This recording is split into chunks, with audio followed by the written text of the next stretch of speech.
Here's an AMI This Week shortcut with Beth Deer. Purple. Purple. And what's next? Pink. Pink. And red.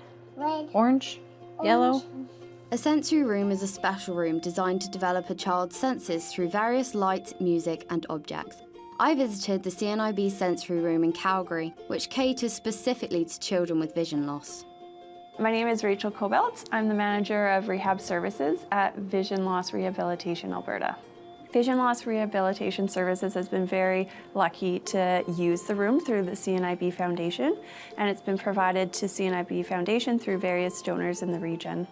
Thanks to these donors, about 50 families now access the CNIB sensory room. I'm Amanda Greep. I'm Evelyn Greep's mom, and she is a 3-year-old who has low vision. It's really interesting because she's a very vivacious little girl. She has a lot of energy, but in there she seems really in her element, and there's so much for her to discover and be able to experience, not only through her vision, but also through feeling and being really stimulated with different colors and lights.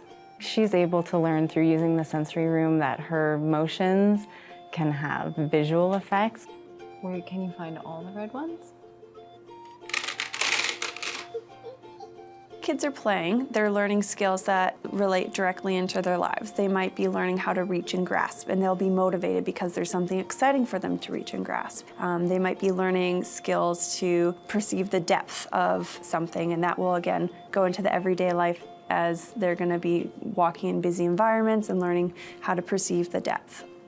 The sensory room is small at about 80 square feet, but full of playful opportunities. Every feature was designed with purpose in mind. Some of these features include a starboard, which is a black board with small but bright lights shining through that helps with depth perception, a beanbag chair and a curved chair which provide tactile exploring and a resting opportunity, a blue bench that plays music and vibrates so the sound can be felt, and colourful neon fireworks on the carpet that shine bright in black light. We have the bubble tube where the bubbles are flowing up and down and various colors will go on. It might be red one moment, then it'll turn to a blue color and then a green color. And as the bubbles are moving up and down, there's plastic fish toys that are moving up and down. And it's a good exercise for the children to count how many fish there are in the tube. We also have the touchpad, which is a raised step, and as the child steps on it, it turns various colors. Evelyn's favorite thing about the sensory room is definitely the marbles on the wall. I think she likes that they're loud and they're tactile. Having that tactile sense is very important as some of our clients will learn Braille in the future.